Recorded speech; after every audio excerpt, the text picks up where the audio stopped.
असम में होने वाला विधानसभा चुनाव क्या इस बार ध्रुवीकरण और तुष्टीकरण पर होगा? सवाल इसलिए क्योंकि इस वक्त असम में घुसपैठ का मुद्दा सबसे ज्यादा हावी है और चुनाव में कुछ ही महीनों का वक्त बाकी है। ऐसे में आंकड़े बताते कि असम में जो मुस्लिम कभी 20% था, आज वो 45% पर है। वही जो हिंदू 70% था, आज उसकी आबादी घटकर महज 60% हो गई। और तो और असम के 12 जिले ऐसे जो हिंदू जहां अल्पसंख्यक हो गए। अब सवाल तो यह है कि क्या इसके पीछे वो घुसपैठिए हैं जिन पर अब एक्शन हो रहा है? सवाल यह भी कि हिंदुत्व का झंडा बुलंद करने वाले असम के सीएम हिमंता बिस्वा शर्मा क्या इस बार भगवा झंडे के दम पर हैट्रिक लगाएंगे? भारत के सवाल में आज चर्चा इसी पर, लेकिन उससे पहले एक रिपोर्ट आप सबको दिखाते हैं।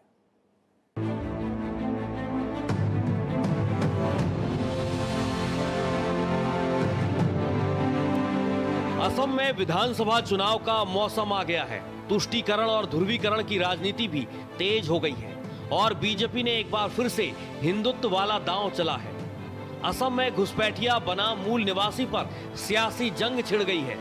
हिमंता बिस्वा शर्मा ने घुसपैठियों पर सीधा हमला बोलते हुए कहा कि अगर उनके घुसपैठ की रफ्तार यही रही तो 2041 तक उनकी आबादी 50% हो जाएगी।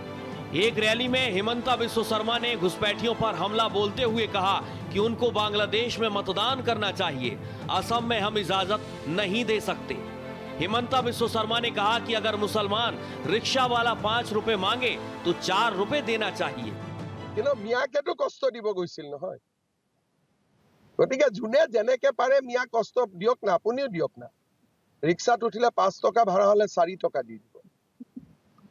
কষ্ট খালেহে অসমৰ পৰা যাব। ৰাতিটো 9টাত গৈছিলে, মইতো কওঁ মিয়াক কষ্ট দিব ৰাতি 12টাতো যাওক ক'বাত যাব খুজিলে। এইবিলাক কোনো ইস্যু টিস্যু নহয়। হিমন্ত বিশ্ব শৰ্মা আৰু বিজেপিয়ে ডাইৰেক্ট মিয়াৰ এগেইনষ্টত আছে। আৰু এইবিলাক আমাক ইস্যু বুলি কৈ কি লাভ হ'ব? আমিতো কৈয়ে আছো, আমিতো লুকুৱা নাই, লুকাইছো নেকি? আগতে এইবিলাক মানে ভয় কৰিছিলে, অমুক এটা নটিচ গৈ গ'ল, অমুক হৈ গ'ল। এতিয়া ময়ে চবকে এনকাৰেজ কৰো যে কষ্ট দি থাকক। কষ্ট নিদিলে যোৱাকালি মই চাই আহিছো দুলীয়াজানো গৈ পালেগৈ। কালি মই চাই আহিছো দুলীয়াজানতো গৈ বহিলেগৈ, হয় নহয় বিমল? কালি কৈ আছিলে। গতিকে আপোনালোকেও কষ্ট দিয়ক আৰু তেওঁলোকৰ চিম্পেথাইজ নিউজ কৰি নাথাকিব। আপোনালোকৰ ঘৰতে লাভ জেহাদ হৈ যাব। हिमंता के हिंदू कार्ड पर कांग्रेस ने पलटवार किया है और ये कहा है कि सीएम सूबे में चुनाव से पहले वोट के लिए नफरत के बीज बो रहे हैं। वहीं एआईयूडीएफ वाले बदरुद्दीन अजमल ने चुनौती देते हुए कहा कि सीएम अपने शब्द वापस लें, नहीं तो मियां उनकी नैया डुबो देंगे। अगर कोई उठकर कह दे कि हिमंता बिस्वा शर्मा चीनी एजेंट है तो क्या फिर साबित हो जाता है? अरे ये पिछले 1 साल से एक राग अलाप रहे हैं, क्योंकि इनके पास अपने खुद के भ्रष्टाचार के जवाब नहीं है। 1.5 लाख एकड़ जमीन, लोकल असम के आदिवासियों की जमीन, भूमि पुत्रों की जमीन, इस भूमि विक्रेता हिमंता बिस्वा शर्मा ने नरेंद्र मोदी के दोस्तों को दे दी। उसका जवाब इनके पास है नहीं। चाय बागान वाले जवाब ढूंढ रहे हैं, आदिवासी जवाब ढूंढ रहे हैं, तो इसलिए ये पाकिस्तान के पीछे छिप रहे हैं। सीएम ने जो मियां मुस्लिम को लेकर जो कमेंट किया है, इसके ऊपर आप क्या कहते हैं? ये बड़े दुर्भाग्य की बात है।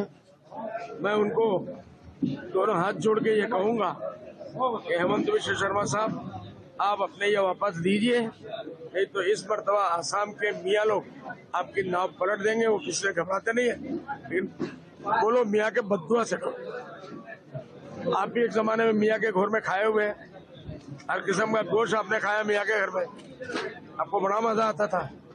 आज आप सत्ता के लिए मुसलमानों को गाली देते हो। किसी भी जाति का ऐसा अपमान मत करो। आपके गद्दे ज्यादा दिन के नहीं है।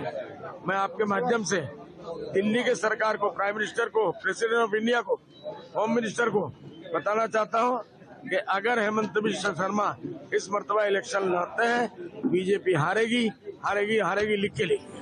सवाल ये उठता है कि क्या असम में बांग्लादेशी रोहिंग्या घुसपैठ से डेमोग्राफी इतनी बदल गई है कि घुसपैठियों की वोट से सरकारें तय होने लगी थी?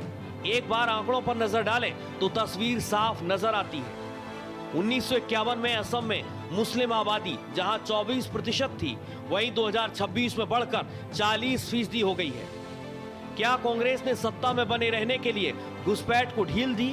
क्या कांग्रेस तुष्टीकरण के लिए बांग्लादेशी रोहिंग्या घुसपैठ पर जानबूझकर आंखें बंद किए रही?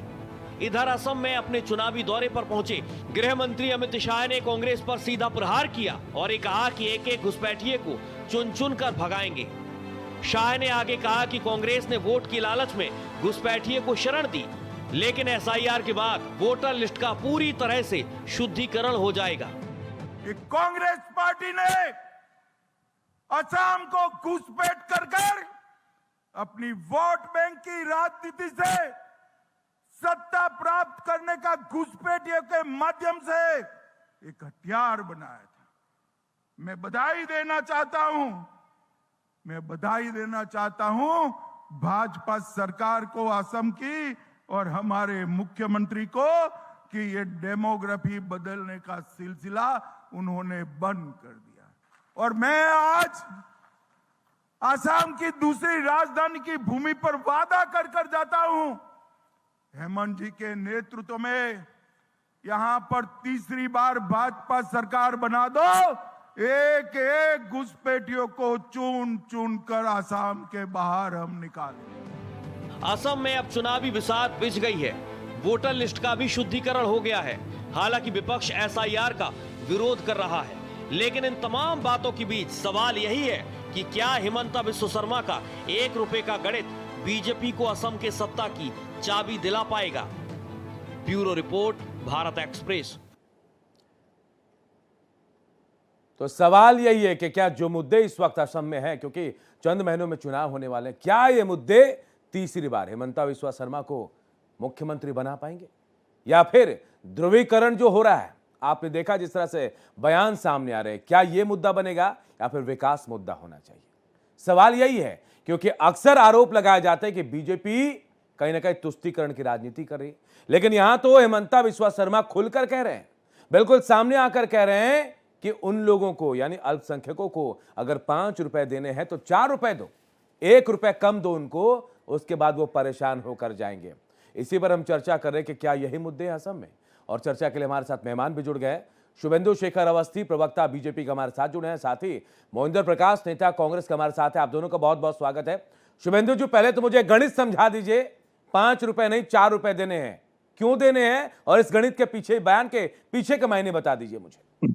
देखिए, भारतीय जनता पार्टी और भारतीय जनता पार्टी से जुड़ी हुई सरकारें इस बात को मानती हैं कि कुछ क्षेत्रों में बांग्लादेश से लोग यहाँ पे आ गए हैं, और देश की सुरक्षा के लिए, देश की राजनीति के लिए ये जो चेंजेस हुए, डेमोग्राफिक चेंजेस हैं जो कांग्रेस ने जानबूझ के करवाए हैं, 26% से 40% तक का, उससे उसको फायदा मिलता रहा। उसने लगातार सरकार बनाते रहे, उनको कोई फर्क नहीं पड़ता था कि देश में कौन लोग कहां से आ रहे हैं। तो ये कहना कि 5 रुपए की जगह 4 रुपए देना पड़ेगा, उनको कम पैसा दो जिससे कि वो लोग यहाँ से जो उनका इंटरेस्ट है यहाँ पे कमाने का, खाने का, वो कम हो और यहाँ से जाएं। नहीं, ये बात चलिए मैं मान लेता हूं कि आप जिनका जिक्र कर रहे हैं, आपको ऐसा लगता है या फिर जो बीजेपी उसको ऐसा लग रहा है कि भाई जब मोहिंदर प्रकाश साहब जिनकी सरकार थी कांग्रेस की पहले, वहां वो इन लोगों के दम पर बन रही थी, लेकिन इसकी क्या पहचान है कि भाई रिक्शा वाला जो है वो वही है, आप तो उसे 5 से 4 रुपए दे रहे हैं, क्या उसकी पहचान है कि भाई आप वही हैं? देखिए, यहाँ पर इसको हिंदू मुस्लिम करने का विषय नहीं है अनूप जी। मैं तो ये कहना चाह रहा हूँ कि जो भारतीय है वो भारतीय है, वो किसी भी धर्म का हो। आसाम में 20% लोग थे, 25% थे, 26% थे, और 26% का बढ़ के यदि 40% हो गया तो ये जो 14-15% प्राइस, जो 14-15% जनसंख्या बढ़ी है, डेमोग्राफी बढ़ी है, वो तो कहाँ से गई है? कोई दिल्ली से तो वहां गई नहीं। आप तो कह रहे हैं कि हिंदू मुस्लिम नहीं करना है, लेकिन क्या आप आधार कार्ड देके कम पैसे देंगे? सवाल तो ये है। मोहिंदर जी आपके पास आऊंगा, मोहिंदर जी आपके पास आ रहा हूं, क्योंकि अमित शाह कह रहे हैं कि आपकी जब सरकार थी गोलियां चलती थी, बम के धमाके सुनाई देते थे, क्या यही होता था? नमस्कार अनूप जी।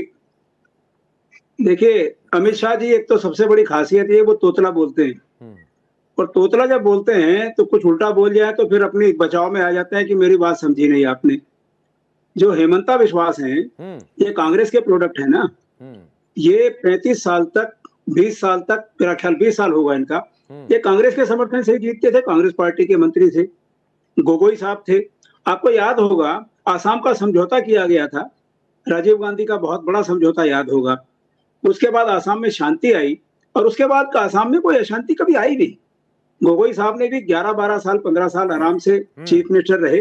आसाम प्रगति के रास्ते पर चला और आज आसाम जो प्रगति के रास्ते पर चल रहा है वो कांग्रेस की बिछाई हुई वही बिसात है। आप सड़क बना देते हैं, गाड़ी अपने आप चलती है, अगर सड़क नहीं है तो गाड़ी भी खड़ी हो जाती है। तो कांग्रेस की बिछाई हुई सड़क के ऊपर हेमंता बिस्वा चला रहे हैं। वो कांग्रेस को छोड़कर धोखा देकर आए थे, उनको कांग्रेस ने नर्चर किया, कांग्रेस की विचारधारा के साथ बढ़कर पढ़कर सब चले। तो क्या वो बताएं उस समय क्या वो मुसलमानों को बढ़ा रहे थे? क्या वो ध्रुवीकरण कर रहे थे? अगर वो ध्रुवीकरण कर रहे थे तो आज आसाम में बीजेपी कैसे जीत रही है? आज तो कांग्रेस को ही जीतना चाहिए ना। अभी क्या कह रहे हैं अमित शाह? मेरी समझ में नहीं आता उनका दिमाग क्या क्या कहता है। नहीं, अगर चलिए मैं आपकी भी बात मान लेता हूं, मोहिंदर भाई आपकी बात मान लेता हूं कि आपके विकास का जो रोड मैप था आज बीजेपी वही है, या फिर अब जो चीजें हो रही है वही रोड मैप है। अगर ऐसा है तो आप जनता को क्यों नहीं समझा पाए? पिछले दो बार से तो वहां पर भगवा लहरा रहा है, आप क्यों नहीं समझा पाए या फिर जनता मानने को तैयार नहीं है? आप देखिए अनूप जी, हमारा डिफरेंस कितना था? 1.5 या 2% का टोटल। इस बार सरकार बन जाएगी क्योंकि पिछली बार जो ध्रुवीकरण हुआ था वो बीजेपी ही करती है। किस किस को निकालोगे? निकाला तो इन्होंने आज तक किसी को नहीं। बिहार में भी निकाल रहे थे, झारखंड में भी निकाल रहे थे, मध्य प्रदेश में भी निकाल रहे थे। एक भी आदमी निकाला हो तो अमित शाह बताएं, वरना होम मिनिस्टर के पद से रिजाइन दे दें। एक भी आदमी नहीं निकाला इन्होंने आज तक। बताइए कौन है यहाँ हिंदुस्तान में जो है भारतीय है? भारतीय कहते हुए इनको शर्म आती है। भैया क्यों ध्रुवीकरण कर रहे हो? किसी को मुसलमान, किसी को सिख, किसी को ईसाई, किसी को हिंदू क्यों कहते हो? हिंदुस्तान में रहने वाला हर आदमी हिंदुस्तानी है जब तक उसको आप ये ना दिखा दें कि तुम बाहर से आए हो। अगर एक भी व्यक्ति इन्होंने निकाला, आपकी बात मान ले रहे हैं मोहिंदर भाई। शुभेंदु जी बिल्कुल गलत कह रहे हैं, मैं चाहूंगा जवाब दे दीजिए शुभेंदु जी। बिल्कुल मोहिंदर भाई, भारत में रहने वाला जो भारतीय है इनको तमीज ही नहीं है कि मुझे हिंदू मुसलमान करना है कि नहीं करना है। ये शुभेंदु जी तो बच्चे हैं, इनको राजनीति में पता ही नहीं टेलीविजन पे कैसे बैठना है। देखिए बात अमित शाह के बयान की चल रही है। अमित शाह ने लगातार बदतमीजी करते जा रहे हैं। मुझे बताइए मोहिंदर जी, आप लगातार बदतमीजी करते जा रहे हैं, गृह मंत्री को उल्टा सीधा बोल रहे हैं, आपको पता नहीं कहां से शिक्षा मिली है, लगा रहे हैं कि हमने आसाम में दंगे भड़काए। आज आसाम शांत है, हमने समझौता किया था उस पार्टी से। मैं उस पार्टी का नाम लेकर उनको मैं बोलना नहीं चाहता क्योंकि वो भी गायब हो गई। आसाम को हमने शांत किया। मोहिंदर जी जवाब सुन लीजिए, फिर वापस आऊंगा आपके पास, बहुत देर से इंतजार कर रहे हैं शुभेंदु जी। मोहिंदर जी की परिभाषा तमीज की क्या होती है, उन्होंने अमित शाह जी के लिए कैसे शब्दों का प्रयोग किया, वो उनकी शिक्षा, उनकी पार्टी और उनकी विषय को बताती है। मैं उनको कुछ उल्टा नहीं बोलूंगा, चाहे हमको बैठने की तमीज हो या ना हो, हमको होना हो। भारतीय जनता पार्टी ने हमको प्रवक्ता बनाया है। अमित शाह ने पार्लियामेंट में कहा था साला, फिर माफी मांगी। तो अब मैं आपके विषय तो सुन लो, आपकी पूरी बात सुनिए, अब सुनने का प्रयास अमित शाह जी तो बचाव में आ रहे हैं। अमित शाह आप तोतला बोलोगे, शब्द मुंह से निकाल जाते हैं, उसके बाद इधर का उधर बोलोगे, आप सुनोगे नहीं, खाली आप सुनो भी, सुनने की इच्छा रखा करो। मैं ही कह रहा हूँ, भारत में रहने वाला सब व्यक्ति भारतीय नहीं है। भारत में रहने वाला सब व्यक्ति भारतीय नहीं है। जो बाहर बांग्लादेश से भारत में आया है या पाकिस्तान से यहाँ आया है या जिनको आपने यहाँ बसाया है बुला के महेंद्र जी, उनको वापस जाना है, वो भारतीय नहीं है, ये समझ लो। अब यहाँ हिंदू मुस्लिम नहीं कर रहा हूं, जो भारतीय भारत के मुस्लिम है वो भारतीय है, पर आपको तो जो आ गया, आपको फायदा है इसलिए आप सरकार बना सकते हो, इसलिए आप उनको भी भारतीय कह रहे हो। हमको शर्म आती है इस नेशनल चैनल पर आपको गलत बोलते हुए कि जो भारत में रहता है वो भारतीय हो गया, जिसके पास ना कोई आधार कार्ड, ना जिसके पास नागरिकता का प्रूफ, ना ही उसका पासपोर्ट, भाग के यहाँ लगातार आ रहा है, उसको आप भारतीय कह रहे हो। दुर्भाग्य है आपका, आपकी पार्टी का और आपकी सोच का। फिर भी आपकी सोच के कारण, इस सोच के कारण पार्टी गश्त में चली गई, अंतिम सांसें ले रही है, और आप कह रहे हो कि नहीं, मोहिंदर जी तो कह रहे हैं कि वो जीत कर आ रहे हैं इस बार। अमित शाह जी को बोलना नहीं आता, मोहिंदर जी तो कह रहे हैं कि जीत कर आ रहे हैं। पता नहीं कहां से भाषा सीखते हैं और चैनल पे बोलने लगते हैं। अनुरोध है कि कम से कम इस चैनल पे जब तक अनूप कुमार जी इस डिबेट को करें, शब्दों का प्रयोग आप ढंग का करें। चलिए शुभेंदु जी आपके पास आऊंगा मैं। मोहिंदर जी आप जवाब दे सकते हैं। देखिए शुभेंदु भाई, मैं आपको क्षमा प्रार्थना करता हूं क्योंकि आपको बुरा लगेगा, क्योंकि बुराई सामने दिखाई दे रही है। बाहरी कौन है आज तक आप निकाल नहीं पाए। कांग्रेस पार्टी एक हिंदुस्तान की एक ऐसी पार्टी है जितनी बड़ी आप भी नहीं है। हम हिंदुस्तान के कोने कोने में हैं, आप हर कोने में नहीं है। तो खैर उस बात को छोड़िए, आपने कोई मटेरियल बात नहीं बताई। कोने कोने में ही है आप, खाली कोने कोने में ही है। हाँ, इसको एक शब्द को बोला जाता है, कोने कोने का मतलब होता है पूरे भरे हुए। अब उसका आपकी हिंदी कौन सी भाषा की है मुझे नहीं मालूम। हिंदी को सीखिए और हिंदी को समझिए, ये दोनों अलग अलग है। बोल देना अलग होता है उसका। खैर मैं बात पे आता हूँ। मटेरियल बात आपने एक भी नहीं कही। मैं कहना चाहता हूँ शुभेंदु जी, आपके अमित शाह ने अब तक बाहरी लोगों को कहाँ निकाला है? महाराष्ट्र में, झारखंड में, मध्य प्रदेश में, बिहार में कहाँ निकाला है? कोई इवन हरियाणा में एक बाहरी व्यक्ति को निकाला हो तो सबूत के साथ सिर्फ टेलीविजन पे बोलो, मैं आपसे माफी मांग लूंगा। आप बाहरी चिल्लाते हैं, बाहरी कोई होता नहीं। और जो हिंदू मुसलमान आप दंगा फसाद कर रहे हैं, अभी साधु सन्यासी के साथ क्या व्यवहार कर रहे हैं? आपकी पार्टी में ना हिंदू की इज्जत है ना मुसलमान की। आप तो किसी हिंदुस्तानी की इज्जत ही नहीं करते। आप जो आपके खिलाफ बोले, चाहे वो साधु हो, चाहे मुसलमान हो, चाहे सिख हो, आप उसको देशद्रोही बोलने लगते हैं।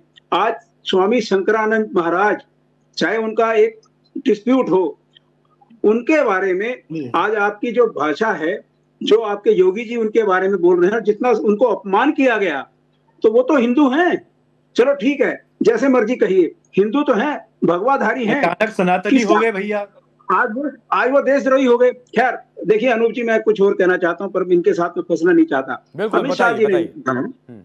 अमित शाह जी ने जो कहा है, मैं उसका जवाब देना ज्यादा पसंद करूंगा। मैं चाहूंगा कि अमित शाह जी एक लिस्ट दिखाएं, उन्होंने हिंदुस्तान में कहां कहां बाहरी लोगों को निकाला। और मणिपुर में भारत सरकार पूरी फेल है। बीजेपी की जो डबल इंजन सरकार, उसका क्या हाल है, जरा इसके बारे में भी श्वेत पत्र निकालें। शुभेंदु जी बहुत ज्यादा वक्त नहीं है, लेकिन मैं आपसे जानना चाहूं, क्या बिना ध्रुवीकरण, बिना अल्पसंख्यकों के निशाने पर लिया, फिर बिना उनके सहारे, जैसा बयान सामने आ रहे, चुनाव नहीं जीता जा सकता? कोई और मुद्दे नहीं है? नहीं, अनूप जी बहुत काम किया। जैसे 2-4 एग्जांपल दे रहा हूं, महेंद्र जी को शायद समझ में नहीं आएगा। हमने सबसे बड़ा सेमीकंडक्टर प्लांट टाटा का मोरीगांव में लगवाया, ठीक है। और वो मेरे को लगता है भारत का सबसे बड़ा, जब पूरा चालू हो जाएगा तो भारत का सबसे बड़ा सेमीकंडक्टर प्लांट होगा। ये आसाम के लिए है। फिर रोड कनेक्टिविटी पिछले 10 साल में 3 गुनी हुई है। फिर से बोल रहा हूँ। और आप सोचो 3.7 करोड़ टोटल जीएसडीपी था 10 साल पहले, अब वो 8 करोड़ 9 करोड़ को टच कर गया। चलिए मैं इससे इनकार नहीं करता हूं, मैं कभी इनकार नहीं कर रहा हूं कि नहीं बनना, सेमीकंडक्टर फैक्ट्री बन रही है, तमाम चीजें, लेकिन ये बातें तो जनता को बताने वाली हैं, ये तो सामने आ नहीं रही है। बिल्कुल बता रहे हैं हम, और इनको हम लगातार जनता के बीच में किस तरीके से 10 सालों में उस जनता के, उसी आसाम जो बीमारू राज हुआ करता था, आंदोलन के बाद बिल्कुल बिगड़ा हुआ होता था, और जगह जगह वहां पे क्या कहते हैं हम, लड़ाइयां हुआ करती थी, आतंकवादी झगड़े होते थे, वहां के लोगों के बीच में अनरेस्ट हुआ करता था। कांग्रेस का वही तो सरकार था। लेकिन हमने आपको कांग्रेस की जरूरत पड़ती है बैसाखी की? भाई 10 साल हो गए, 10 साल में तो बहुत विकास कर लिया होगा। महेंद्र जी, क्या आपकी बैसाखी की जरूरत है या फिर आप अपने दम पर सरकार बनाएंगे? देखिए अनूप जी, मैंने अभी आपको बताया, पिछली बार इलेक्शन में अगर आप देखें, और मैं गलत नहीं हूं, 1.5% का फर्क था वोट में। इस बार हमारी सरकार बन रही है। आपने अमित शाह का बयान नहीं देखा? वो आज पब्लिक से ये कह रहे थे, अगर हमारी बीजेपी की सरकार बनवा दो तो। दूसरे राज्यों में वो क्या कहते हैं कि बीजेपी की सरकार बन रही है, हमारी सरकार आ रही है। तो दोनों के बयान में कितना फर्क है? वही अमित शाह है। तो अमित शाह जी को जो कॉन्फिडेंस है वो जा चुका, उन्हें अच्छी तरह मालूम है कि कांग्रेस की सरकार आसाम में बनने जा रही है। और ये जो हेमंत बिस्वा है ना, आप देखिएगा, जो इनकी फाइलें हैं ना, फाइलें जिनके ऊपर अमित शाह बैठे हैं और इनको ऐसे ऐसे हवा दिखाते रहते हैं। मोहिंदर जी, आपकी सरकार बनी तो उनकी फाइल खुलेगी, उनकी सरकार बनी आपकी फाइल खुलेगी। भाई इस फाइल को बंद करके विकास वाली फाइल खुलनी चाहिए। बहुत बहुत शुक्रिया आप दोनों का इस चर्चा में जुड़े मेरे साथ आप लोग। लेकिन देखिए, जो चुनाव है असम में, इस चुनाव में विकास की बात होनी चाहिए, मुद्दों की बात होनी चाहिए, जनता की बात होनी चाहिए और इन्हीं मुद्दों पर चुनाव लड़ना चाहिए और जिसने बेहतर काम किया उसको जीत मिलनी भी चाहिए और होना भी ऐसा ही चाहिए। फिलहाल आप देखते रहिए भारत एक्सप्रेस, मुझे दीजिए इजाजत, नमस्कार।